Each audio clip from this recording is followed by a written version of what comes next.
that flash is really bright. I'm sorry, it just started recording, so I don't know why it did that. Okay.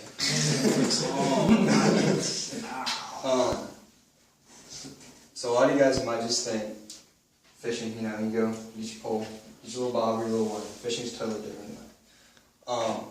There's so many things that go into the bait, the condition, the weather, all that stuff. So, you know, I'm going to go over some of that stuff. So, when it's really sunny, like you get a lot of those days in Indiana where the sun is just out. And those days typically aren't very good for fishing. Okay, the sun puts light further in the water column. Okay, what that's going to do is the fish are going to hold tighter to cover. So, you know, docks, trees, rocks, that kind of stuff. Fish are going to hold tighter to that. So what you want to do in that kind of stuff is you want to go fish, you know, your docks, your laydowns, your rocks. So, fish, you know, your rocks, laydowns, stuff, that kind of stuff. You know, one of the things you can do is you can pitch a jig. So, here's a jig. What you're going to do is you're going to take this, you're going to flip, and you're going to take your rod and you're just going to flip it right into where the bass is going to be laying on the tree. Okay, you can use jigs. Another good thing is it's called a Texas rig.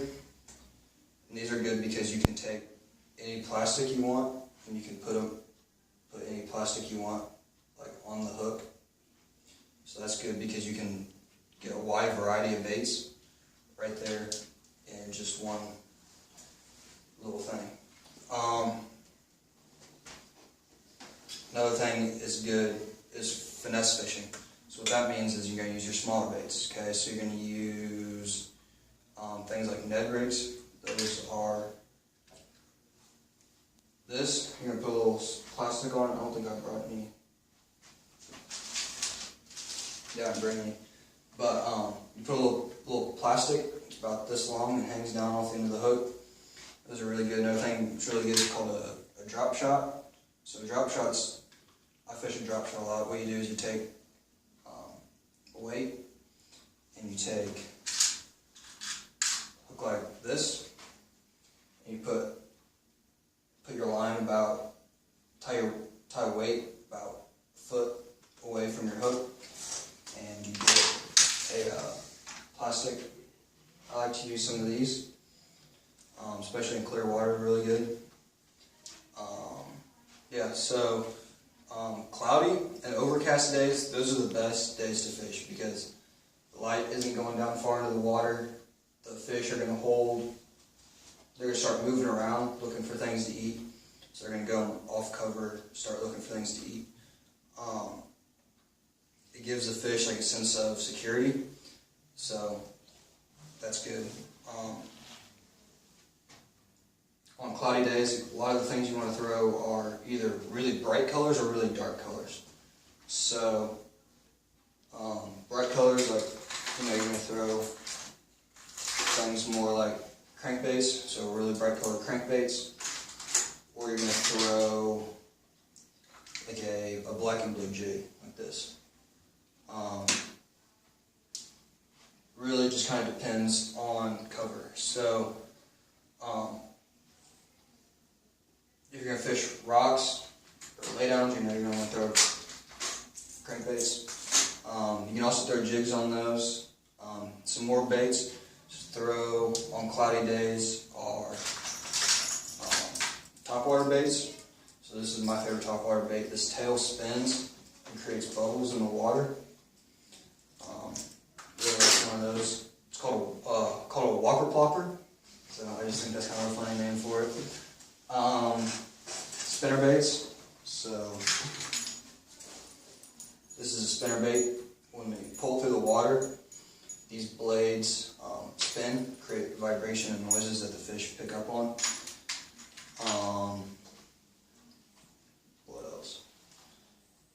Yeah, that's for cloudy. So fishing in the rain, okay, that's also another really good time to go fishing. Pretty much the same thing when it's cloudy, you know, crankbaits, jerkbaits, spinnerbaits, topwater. Only thing is when it's raining, you're going to want to bring the baits, you're going to want to fish faster, so you're going to bring the baits back to you faster. So once you make a cast, you know, if you're, you know, taking your crankbait in, you might speed it up a little bit, that kind of stuff. Okay, so fishing in like cold weather, like snow, or like even how it is right now, just kind of like dark and cloudy and nasty, you know. Some of that's actually like really hard to fish in. Okay, the water temperature drop, the fish start slowing down, their heart rate slows down, and everything, and they eat less. But when they do eat, they have to eat bigger meals. So that's when you're going to start throwing bigger baits. So some deeper diving crankbaits that go deeper down into the water. Some bigger jigs, like this is a 3/4 ounce football head jig, so it's a bigger jig. That kind of stuff. Also, you can go big or you can go small. So you know you can also bring out your finesse baits, your drop shots, your Ned rigs, that kind of stuff. Another good thing to throw in the cold are swim baits. So kind of just like a little bait fish. Put these on a here's a different one. You put it on a swim bait hook. So here's a weight, pulls the bait down and still allows the tail to go back and forth. You can also put smaller swim baits, so like these here. These are 2.8 inches, so they're really small. You can put those on a drop shot. It's another really good option. Fishing in the hot, like summertime, you know, water temperatures come up and the fish, again, start moving slowly. So that's a good time to throw what's called like a Senko. So I didn't bring any with me, but it's like a 5-inch, basically just a little stick of plastic. Put that on a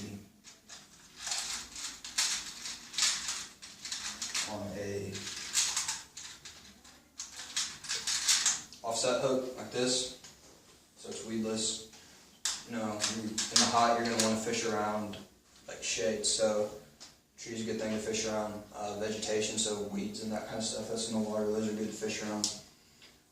That kind of stuff's kind of hard to fish around, just because, you know, your lures and stuff, they get caught up in the weeds and stuff. So good thing to throw in the weeds are swim jigs.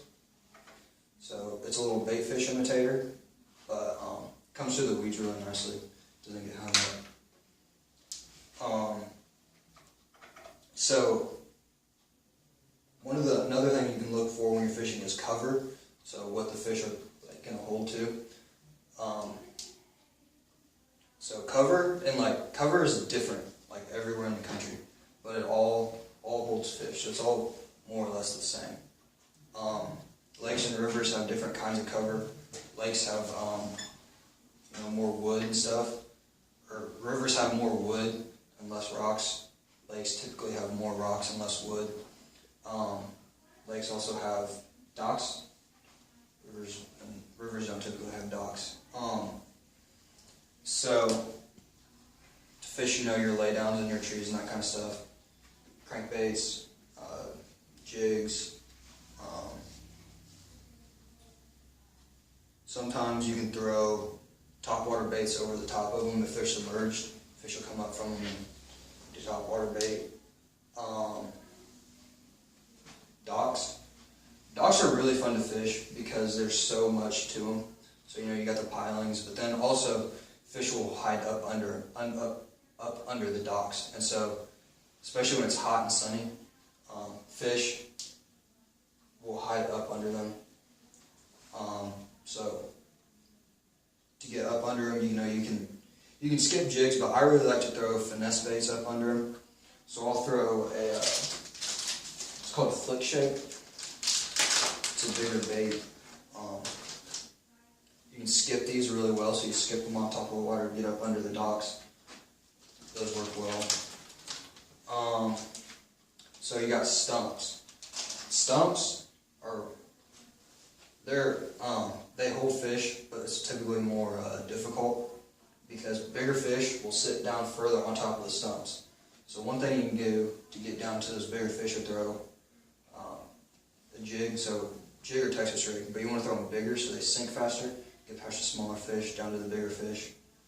You can also throw crankbaits, spinner baits.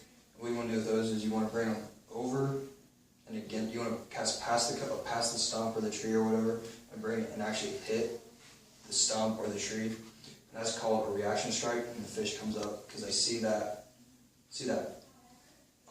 You see your bait hit the stump, and they just, something in their minds makes them want to go eat it. Reaction strikes are really good for when the fishing is really tough. So, because the fish are just, they're like, it's in their minds, you know, they gotta eat it if they see that.